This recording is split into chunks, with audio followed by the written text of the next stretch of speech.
আসসালামু আলাইকুম প্রিয় শিক্ষার্থী, তোমাদের সবাইকে স্বাগতম। আজকে আমি নবম দশম শ্রেণীর অষ্টম অধ্যায় আলোর প্রতিফলন আরো একটি বোর্ড কোশ্চেন নিয়ে তোমাদের সামনে হাজির হলাম। এর আগে আমি আরো কয়েকটি বোর্ড কোশ্চেনের সমাধান দিয়েছি, তোমরা যারা দেখো নাই সেগুলো দেখে নিতে পারো, এবং বেসিক্যাল আলোচনাও আমি কয়েকটি পার্টে করেছি। তো যাই হোক, চলো কথা না বাড়িয়ে আমরা আজকের ভিডিওটা শুরু করি। তো এখানে দেখো, আমি চট্টগ্রাম বোর্ড 2025-এর বোর্ড কোশ্চেনটা লিখে রেখেছি।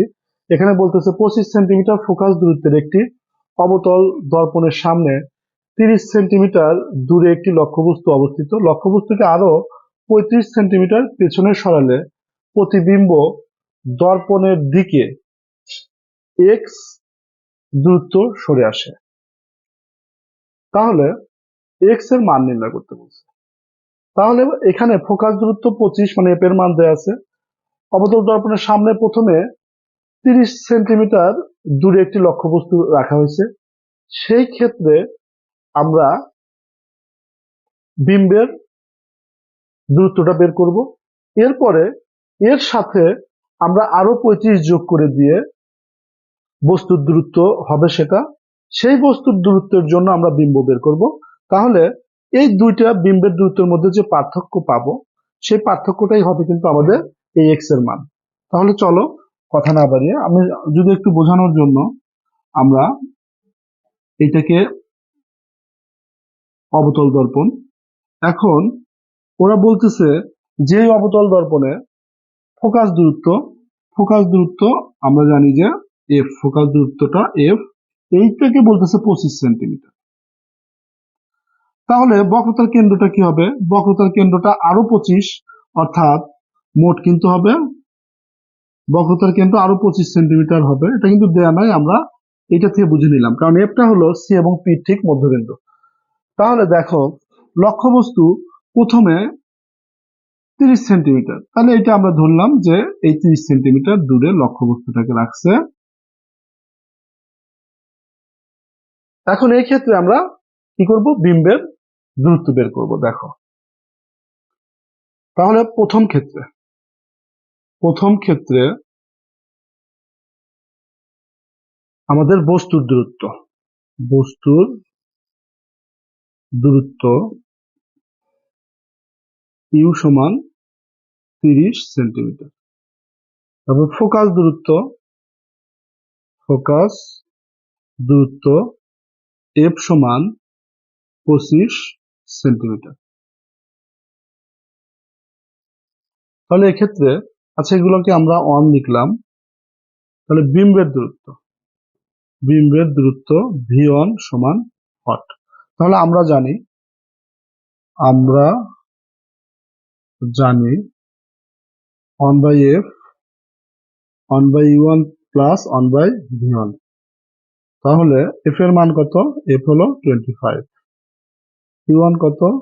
30, ভি1 কত? ভি1 আমরা জানি না, আমরা বের করব। তাহলে দেখো,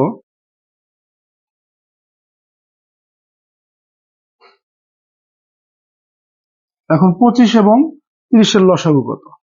তাহলে 25 এবং 30-এর লসাগু আমরা যদি একটু দেখি, 25 এবং 30-এর লসাগু কত হয়, তাহলে দুইটাই 5 দিয়ে যাবে। তাহলে 5 5 25, 5 6 30, আর কিন্তু যায় না।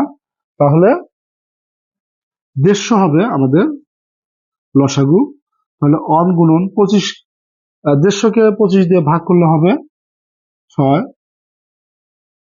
আর 150-কে 30 দিয়ে ভাগ করলে হবে 5। তার মানে এটা 6 বিয়োগ 5, আড়াআড়ি গুণ যদি করি তাহলে এখানে 1, তার মানে ভি1 পাবো 150 সেন্টিমিটার। এটা গেল প্রথম ক্ষেত্রে। এখন দ্বিতীয় ক্ষেত্রে বলতেছে যে লক্ষ্যবস্তুকে আরো 35 সেন্টিমিটার দূরে সরাই দিলাম। তার মানে এখন বিম্বটা পাবো আমরা কোথায়? 150 সেন্টিমিটার। আমরা ধরে নিলাম যে, যেহেতু বাস্তবগুলো সবসময় উল্টো হবে, আমরা বিম্ব পাবো এখন ধরো এখানে। এটাকে আমরা ধরলাম যে 150 সেন্টিমিটার এইটা। এখন আমাদের এটা যদি আমরা আরো 35 যোগ করে দিই, আরো 35 যোগ করে দিলে ধরো এটা 30-এর সাথে আরো 35 যোগ হয়ে গেল। তাহলে এখন লক্ষ্যবস্তু কিন্তু আর এখানে নাই, লক্ষ্যবস্তু এখন এই জায়গায়, এই জায়গায় আমাদের লক্ষ্যবস্তু। তাহলে বিম্বটা আসলে কোথায় পাবো দেখো। এখন এক্ষেত্রে আমরা তাহলে দ্বিতীয় ক্ষেত্রে আমাদের বস্তুর দূরত্ব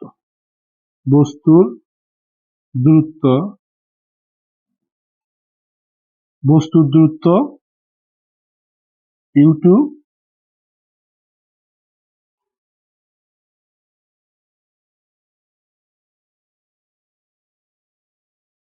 ফোকাস দূরত্ব তো একই, তাহলে বিম্বের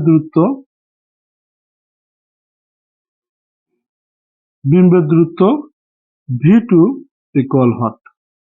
তাহলে আমরা সেই সূত্র প্রয়োগ করব যা আমরা জানি, 1/f 1/u2 প্লাস 1/v2। এখন যদি আমরা মানগুলো বসাই দেখো, f কত, f ফোকাস দূরত্ব ছিল 25,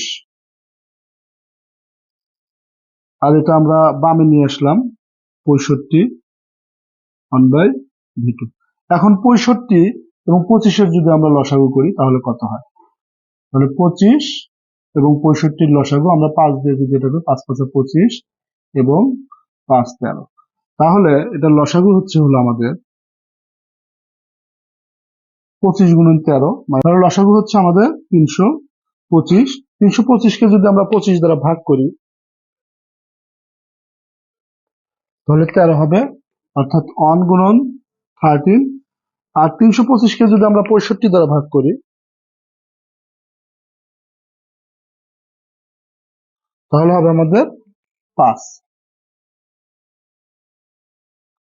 তাহলে এটা যদি আমরা একবারে ক্যালকুলেশন করি তাহলে এখানে 13 আর এখানে 5, 13-র মধ্যে থেকে যদি 5 বাদ দেই তাহলে হবে আমাদের 8। তাহলে 8/325 1/v2। এখন আমরা চিত্রটা একটু রাখি, চিত্রটা রাখলে আমাদের জন্য বোঝার একটু সুবিধা হবে।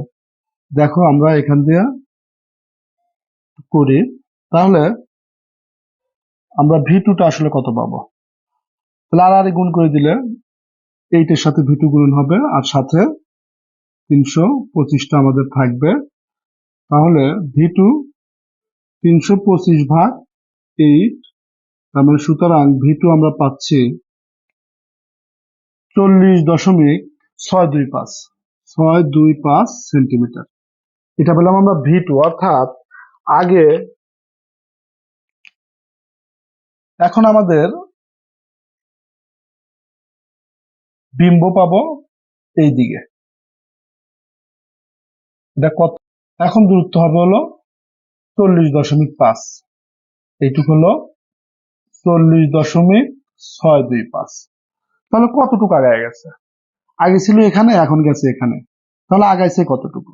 আমরা 150-র মধ্যে থেকে এটা বিয়োগ করি তাহলে কতটুকু আগে গেছে পাওয়া যাবে। তাহলে এখন দেখো দর্পণের দিকে x দূরত্ব আগে গেছে, তাহলে সুতরাং x সমান আমরা বলতে পারি যে v1 মাইনাস v2। তাহলে v1 কত, v1 হলো, আমরা বের করছিলাম v1 হলো 150 মাইনাস, তাহলে আমরা যদি এটা বিয়োগ করি 109.375 সেন্টিমিটার। এটাই আমাদের গ নাম্বারের অ্যান্সার হবে।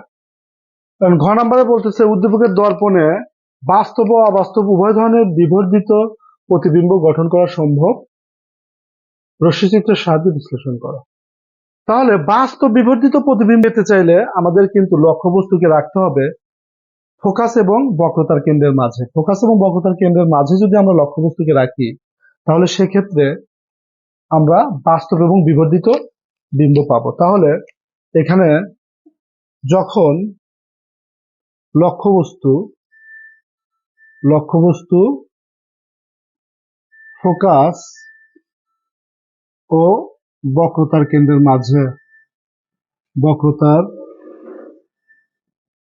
কেন্দ্রের মাঝে থাকে তখন।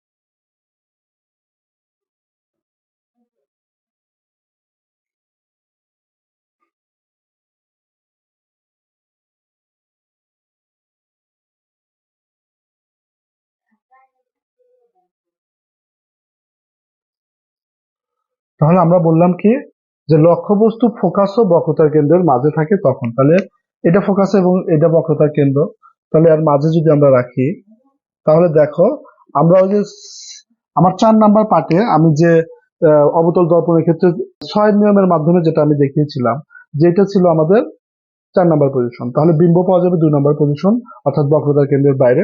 তাহলে আমরা দেখো এটা কিভাবে আঁকাবো।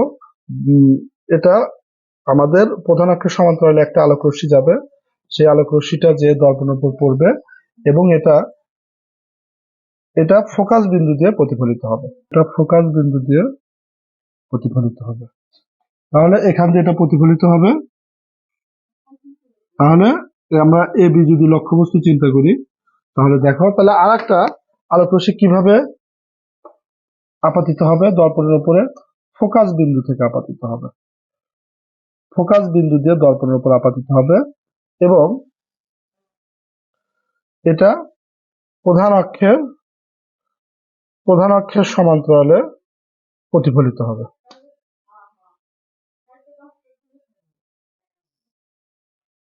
প্রধান অক্ষের সমান্তরালে প্রতিফলিত হবে। তাহলে এখানে যে বিম্বটা আমরা পাবো, দেখো এটা বক্রতার কেন্দ্রের বাইরে পাওয়া যাবে এবং এটা কিন্তু বিবর্ধিত হবে। তাহলে এটার ব্যাখ্যা আমরা কি দিব? এটার ব্যাখ্যাতে বলবো যে চিত্রে এবি একটি লক্ষ্যবস্তু শীর্ষবিন্দু এ হতে একটি আলোক রশ্মি প্রধান অক্ষের সমান্তরালে গিয়ে দর্পণের উপর ডি বিন্দুতে আপতিত হয়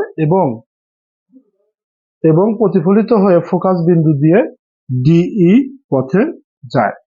এ হতে অপর একটি আলোক রশ্মি ফোকাস বিন্দু দিয়ে দর্পণের উপর আপতিত হয় এবং প্রধান অক্ষের সমান্তরালে জিএইচ পথে প্রতিফলিত হয়। প্রতিফলিত রশ্মি দুটি পরস্পর এ ডট বিন্দুতে মিলিত হয়। এ ডট বিন্দু হতে প্রধান অক্ষের উপর এ ডট বি ডট লম্ব আঁকি।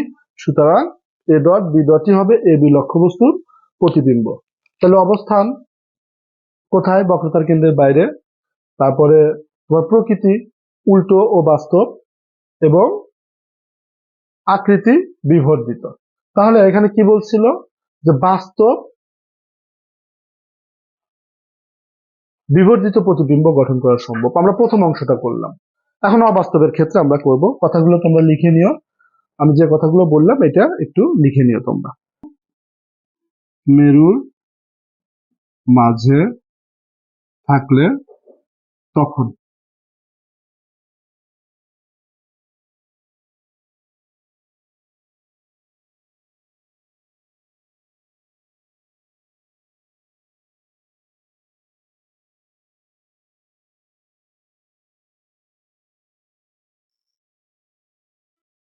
দেখো এটা আমাদের এম, এটা পি, এটা এম ডট, এটাকে আমরা বললাম এফ, এটাকে বললাম সি।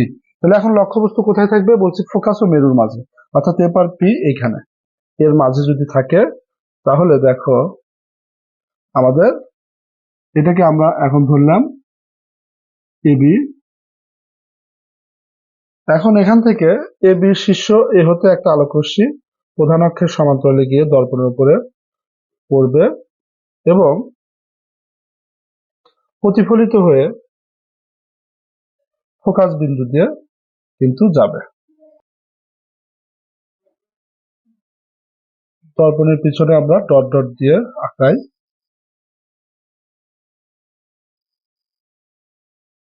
এরপরে এমন ভাবে দর্পণের উপর আপাতিত হবে যেন মনে হবে বক্রতার কেন্দ্র থেকে রশ্মিটি আসছে। তাহলে এখন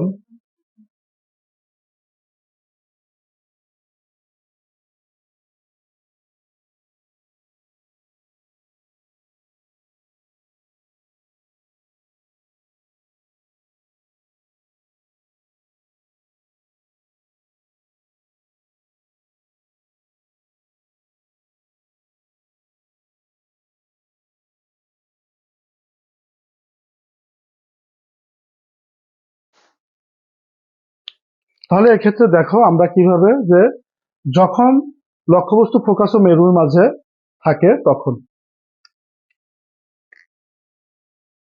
তাহলে ব্যাখ্যাটা আবার কিভাবে দিব আমরা? আমরা বলবো চিত্রে এটি একটি লক্ষ্যবস্তু যেটি ফোকাস ও মেরুর মাঝে অবস্থান করছে। সেক্ষেত্রে এ হতে একটি আলোক রশ্মি প্রধান অক্ষের সমান্তরালে গিয়ে দর্পণের উপরে ডি বিন্দুতে আপাতিত হয় এবং প্রতিফলিত হয়ে ফোকাস বিন্দু দিয়ে ডি পথে যায়। এ হতে অপর একটি আলোক রশ্মি দর্পণের উপর বক্রতার কেন্দ্র বরাবর গিয়ে আপতিত হয় এবং একই পথে প্রতিফলিত হয়। প্রতিফলিত রশ্মি দুটির দর্পণের সামনে মিলিত হওয়ার কোনো সম্ভাবনা নেই, কারণ প্রতিফলিত রশ্মি দুটি পরস্পর থেকে দূরে সরে যাচ্ছে। পিছনের দিকে বর্ধিত করলে প্রতিফলিত রশ্মি দুটি পরস্পর এ ডট বিন্দুতে মিলিত হয়। এ ডট বিন্দু হতে প্রধান অক্ষের ওপর এ ডট বি ডট লম্ব আঁকি। সুতরাং এ ডট বি ডটই হবে এ বি লক্ষ্যবস্তুর অবাস্তব প্রতিবিম্ব। তাহলে এক্ষেত্রে অবস্থানটা কোথায়? দর্পণের পেছনে। প্রকৃতিটা কেমন? প্রকৃতি হলো সোজা এবং অবাস্তব। সোজাগুলো সবসময় অবাস্তব হবে। এবং আকৃতি কেমন? দেখো এখানে লক্ষ্যবস্তু যতটুকু ছিল এখানে তার সাথে বড় দেখা যাচ্ছে, অর্থাৎ বিবর্ধিত। তাহলে আমাদের যে কথাটা বলছিল যে বাস্তব এবং অবাস্তব উভয় ধরনের বিবর্ধিত প্রতিবিম্ব গঠন করা সম্ভব। তাহলে আমরা আগের চিত্রে দেখাইছিলাম বাস্তব এবং সেটা লক্ষ্যবস্তুর সাথে বিবর্ধিত ছিল। এখনকার চিত্রে আমরা দেখালাম অবাস্তব এবং এটা লক্ষ্যবস্তুর সাথে বিবর্ধিত। তার মানে আমরা এই ঘ নাম্বার কোশ্চেনটা যেটা আমাদের কাছে চেয়েছিল সেটা আমরা সমাধান করে ফেলছি। তো আশা করি তোমরা সমাধানটা বুঝতে পেরেছো। তো প্রিয় শিক্ষার্থী, আজকের ভিডিওটি এখানেই শেষ করব। যদি ভিডিওটি ভালো লেগে থাকে তাহলে অবশ্যই একটা লাইক, কমেন্ট এবং শেয়ার করে বন্ধুদের মাঝে ছড়িয়ে দিবে এবং চ্যানেলটি সাবস্ক্রাইব করে পাশে থাকা বেল আইকনটি অন করে দিবে। তো দেখা হবে পরবর্তী ভিডিওতে। সে পর্যন্ত সবাই ভালো থাকো, সুস্থ থাকো। আল্লাহ হাফেজ।